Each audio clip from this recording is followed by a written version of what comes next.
survivor. Hello, you, I think as I watch her, silently observing the expression on her face. She's carrying on like none of it had happened, like she hadn't been tied to a bed and tortured for 3 long days before she finally escaped. It was all over the news. Madeline Parker, survivor of the Sleep-Tight Slayer. She was the one that got away, a seed of hope for all the other young single brunettes who lay awake at night, counting the windows in their houses and assuring themselves that each one of them is locked. Of course, she's not the one that got away, and I brought her a gift to prove it. The Sleep-Tight Slayer. It's a ridiculous moniker, a concoction of some reporter who saw the nylon straps holding the victims down and thought the name was clever. I assure you, not a one of those women slept. There was too much fear for that. Madeline steps out of the coffee shop and into the night. She doesn't seem as cautious as she ought to be, but she probably assumes that a serial killer wouldn't diverge from a pattern. She's not home, so she's safe. But that's not how I feel about the whole thing. The coffee shop is her normal Wednesday night haunt. She wasn't hard to track down. She's a creature of habit, oblivious to how dangerous a habit of lonesome nighttime walks can be. As she rounds the corner onto 14th Street, I pick up my pace. I can see my car a block ahead of her, and I need to get her there. She keeps walking, and just as she nears it, I make my move. Madeline! A startled jump, and she turns around. Do I know you? I open the trunk with my key fob, and she turns back at the sudden flash of the taillights as I advance. She sees my gift, and her eyes widen with a mixture of fear and uncertainty. No, but I know you. She stares, speechless, at the blood in the trunk. And you know him. I can see the recognition click in her eyes, which suddenly turns to panic. Is he? She begins to ask. Dead, I reply. You see, she's not the one that got away, just the only one who came forward. I stayed silent. I was afraid, but when I saw John David Wallace, the Sleep-Tight Slayer, the day before, that fear gave way to rage. He didn't see the knife I carried to feel safe from him, but he felt it. He felt it again and again. I go to hug Madeline, and she lets me. You're not alone, Madeline. I survived him too. But he didn't survive me. Tingles. I'm an ASM artist, or an aspiring one at least. I might be crazy for trying it, the YouTube community being pretty flush with soft whisperers and nail tappers and optometrist role players. But I think I've got something different. I read death. I guess I should explain that. While the other artists out there generally stick to relatively mundane or even pleasant scripts, or just finger a hairbrush and say nothing, I whisper about death in graphic detail. It's morbid, certainly, but there is something to the incongruity of a pleasant tingle and the word eviscerate, isn't there? Really, it started to fight the boredom of the read. ASMR probably doesn't seem like acting. The dull, one-sided dialogue and the gimmicky triggers. But it is. You have to appear interested and engaged when your only real audience is a Nikon DSLR and a microphone with silicone ears. For me, gore was that necessary component that made it bearable. You're probably frightened right now. Oh? This knife is a Gerber Terracraft in flat sage. The color looks really nice with crimson. Link in the description below.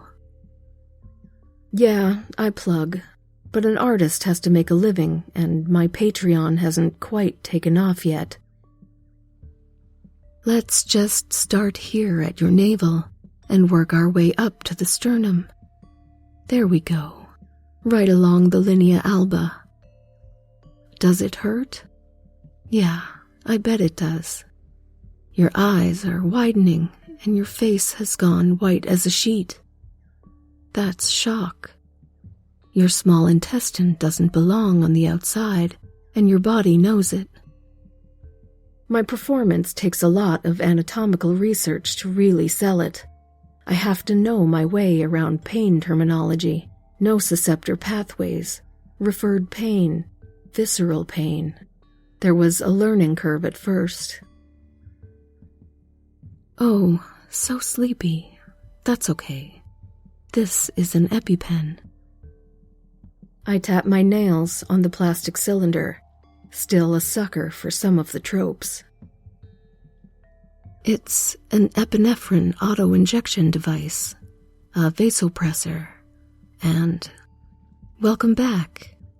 Now where were we? Right. Did you know you have to excise a lot of connective tissue to actually strangle someone with their own intestines? You didn't? Well, I'll show you. So far, I have a small but very committed audience. They must like the concept or the delivery. Maybe they just like my Foley work, the squish of innards or an off-camera scream, muffled by a wad of gauze and 2 feet of duct tape. It seems so real. What's that? Please? Oh, please stop. No. For those who subscribe to my Patreon, well, they know my secrets. Jeremy was a rapist, and for a top-tier subscription, 2 of his victims get a behind-the-scenes look at my production. It may be messy, but sometimes the sound alone isn't what they need to get the tingles. It's the personal attention and the knowledge that when the video is over, the only thing they'll hear behind them on the walk home is silence. Hate. I have a tattoo of a swastika on my chest. A big one, like Ed Norton's in American History X. I was so proud the day the ink set. Not proud like white pride, but proud to be a part of something bigger than myself. I was 16 when I got it, but my dad called it a birthmark, the heraldry of pure Aryan blood, of family. When I was 4 or so, my mom was killed in a home invasion. She was beaten and left as a crumpled, half-naked, bloody mess on the living room floor. My dad took Polaroids of her body when he found her. You know who did this. Remember, Dylan, it wasn't a man, it was an animal. Vermin. This is their nature. Yours is to exterminate. Those photos hardened me. My dad's words stuck with me. He was absolutely right. I grew up smart, cunning. My hate simmered rather than boiling over in a flurry of Sieg Heils and hasty violence. My mother's photos taught me that a slow bleed kills just as effectively as a severed artery. Melanie can't see my tattoos. She doesn't know. I can see one of hers, Nefertiti behind her left ear. I met her at a community action meeting hosted by Deshaun Brooks, a black mayoral candidate. We talked, I charmed, she laughed. We had coffee after, and she told me she was mixed. My dad would have called her white mother a race traitor.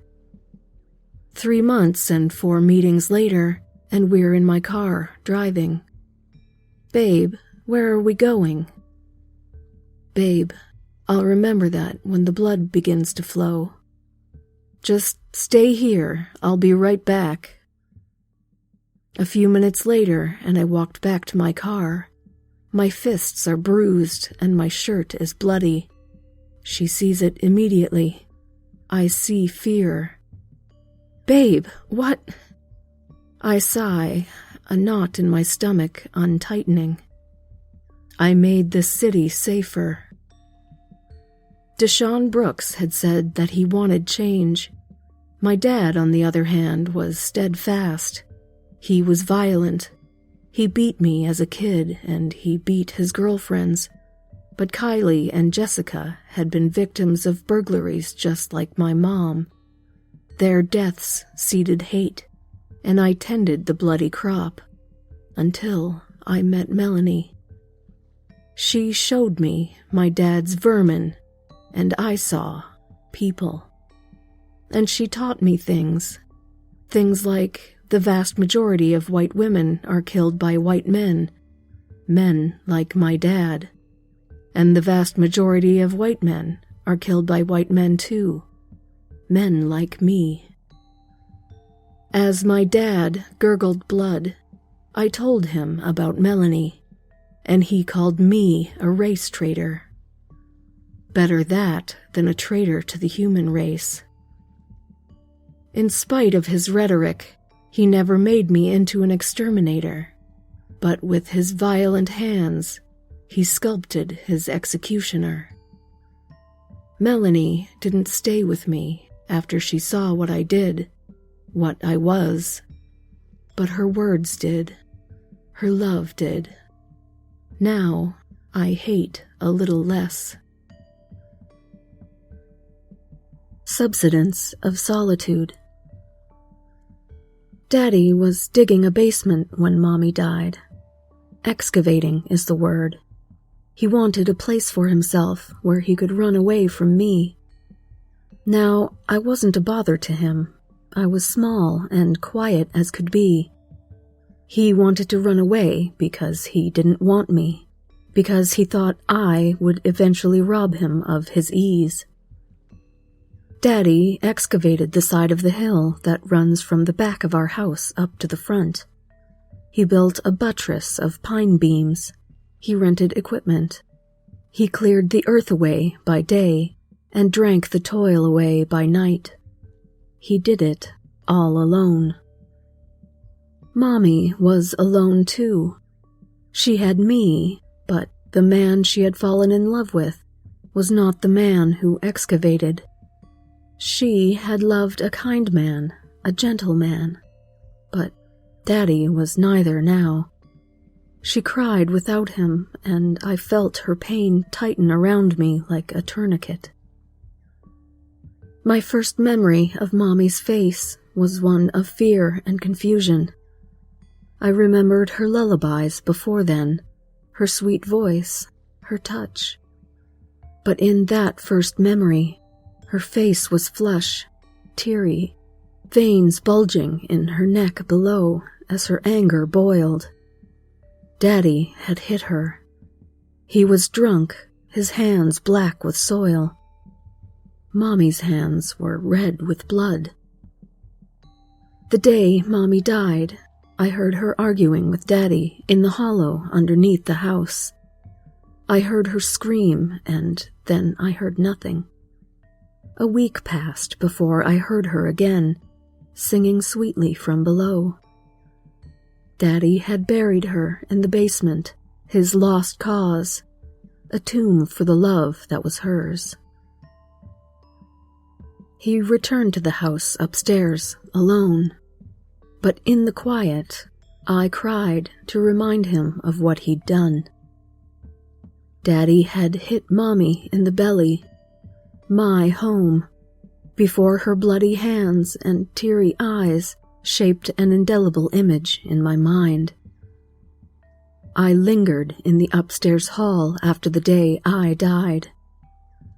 I hadn't even been born yet, but I knew Mommy so well.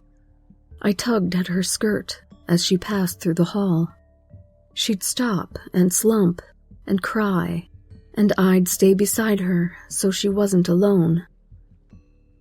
Now she was 2 floors below, and as Daddy passed and ranted and plugged his ears to my cries, he knew he wasn't alone either. Eventually, he returned to his excavation, and Mommy stopped singing sweetly. I smelled Daddy's whiskey in the walls, but heard nothing. Then I heard a scream. Daddy saw Mommy. Daddy tried to run away, but he tugged at a pine beam as he passed. The house heaved, wood splintered, and in an instant, all of Daddy's toil was undone. Now, my hallway is in the basement, its broken timbers trapping Daddy's cries. He's alone again, but Mommy and I have each other, and our fallen house finally feels like home. So long a night. I cannot remember the day I died, nor who I was. The din of millions of voices suffocates the one, and the question of existential fate goes unanswered. What is happening to me? That is the question that looms largest of all, screamed in 100 different languages, yet somehow resolved in the mind with perfect clarity before being swallowed by yet another deluge of futile utterance. What is happening is more appropriate. Me becomes abstracted over time to its most solipsistic underpinnings.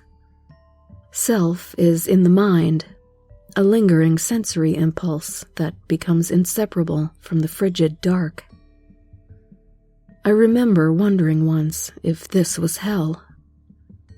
Pain remains, as does the desire for comfort, but ultimately, I think what is happening is quite simple. It isn't hell, it's entropy. The soul, if that is what I have, what I am, is the only element of complexity here. Some divine remnant of a long-abandoned heavenly kingdom. All else is a mirror image of our living existence at its lowest energetic state. Perfect darkness at 0 degrees Kelvin. I have no body, but I feel the cold. I know the darkness. I also know the loneliness of existence in a collective that either screams or has lost the will to speak. I know the claustrophobia of an infinite space. I know the despair of having within my mind the only thought that seems to matter. And I know hunger. Not a hunger for food, but a hunger for warmth. That hunger moves the dead. Those still screaming follow so as not to be left behind, but the silent among us pursue the warmth. I never knew how radiant a living body could be when I had one.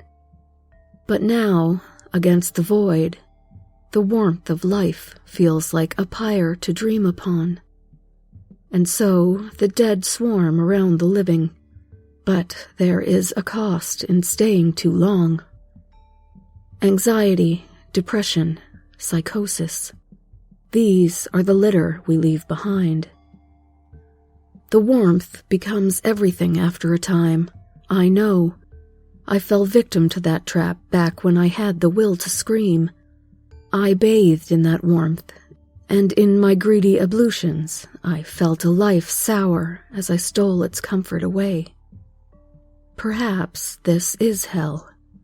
Perhaps the divine does take up silent residence in this eternal expanse. Or perhaps it was just chance. Feeling the warmth gutter out was like swallowing an icy knife. I felt the cold return, But I also felt the pain, the anguish, the resignation of the life I fed upon. I felt the weight of a desperation that coiled a cord around her neck and kicked a chair out from underfoot. I felt the thin gasps through a collapsing trachea. I felt loss. And then I heard the scream. I cannot remember the day I died, nor who I was. But now, I know I had a daughter. She knew such happiness once. Now, she only knows the cold. Skin and bones. She said she wanted a thigh gap. That was a lie, but that's what she said. It seemed like an ordinary enough desire. I mean, we all strive for a body different from our own to some degree. But Jenna was never the kind of girl anyone would call heavy. She wasn't even curvy. Size 4, I'd guess, what a lot of girls would call slender. But she wanted to be skinny. Thigh gap without the natural blessing of wide hips to make it easier. I remember visiting her in the spring at her apartment for a girls' night in. She was drinking vodka and soda, and kept saying how, even with her abandonment of wine, she'd still have to go jog off the alcohol. Her roommate, Annalise, wasn't helpful. If anything, she was encouraging of the rabbit diet. "Nothing feels as good as skinny looks," was a common twisted refrain of hers, but Jenna would just nod quietly in response. The weird thing was that none of the dieting or exercise seemed to bring her any joy. If anything, it lent her a strangely beleaguered look. The anorexia conversation was a hard one to broach when summer came around. By then, the only ribs Jenna hid were under her shoulder blades. She had her thigh gap and an emaciated figure to match, but she insisted that she was fine, that it was all temporary. "It's just that Annalise is so skinny. You wouldn't understand," she told me. "It would have been easier if you were my roommate, but—" She stopped and she wept, and my heart broke for my friend. We almost had been roommates. Fate intervened, but in that moment, I wish it hadn't. It was during my attempted intervention that I noticed the calendar. The month of June was marked with descending numbers from 36 to 7, one for each day. A countdown. As she left for a moment, I flipped to July. 6 to 2, and an X on July 6th. When July 6th came, I called her. No answer. After the third call, I decided to drop by. The door was unlocked. I don't know what I expected when I entered, but it wasn't a nearly skeletal Jenna surrounded by delivery bags, gorging on tacos and burgers and noodles in an exasperated frenzy. "Jenna?" She finally acknowledged my presence as I spoke, but I noticed tears streaking her sunken cheeks. "I was skinnier than her. Skinny enough," she garbled through an overflowing mouth. Her? I hadn't registered the pile on the floor, my mind dismissing it as styrofoam or plastic packaging. But no. Bones. Dozens of them scattered amidst a wide, darkened stain on the carpet. They looked human, each one stripped to a hard white sheen. "Jenna, where's Annalise?" She didn't meet my eye. It comes for me, searching, following, hungry, but I always know the day. "Jenna, what?" "It only feeds once. I needed to be its second best meal. Annalise was so skinny," she grinned despondently. "But not skinny enough. Pretty astral rot. I read somewhere that all of us are made of star stuff, vagrant particles sloughed off of some celestial corpse and gathered by gravity. We should all be the same then, right? I mean, in the grand scheme? Well, I was born different. Ugly is what the kids say. The adults say special, unique, in a way, they'd never finish that one with a straight face. I can't blame them, really. My face isn't very straight, after all. The lie would feel like mockery, and I'd just as soon not. My face droops on one side, flesh thrown over bone like a wet shirt or one of Dolly's clocks. I have a mirror in my room. I know what everyone sees. But they must know I know. Their cruelty burns. It's unnecessary, mean, but it's a candle against my own judgmental sun. Star stuff. I thought about that as I looked at one, a star, hanging alone in the evening sky. It might have been Venus, but I wished on it all the same. Wish I may, wish I might, that whole thing. I felt different, so I wished to be more like them. And when that star winked its quiet acknowledgement, I felt pretty for the first time in my life. The next few days went by quickly. I went to school, to the grocery store, to the movies. I tried to smile and watched the reactions. Jaws dropped, blood oozed from slick lesions. Puzzled people scratched their heads and pulled back clumps of clinging hair. They stared with eyes like shucked oysters. And you know what?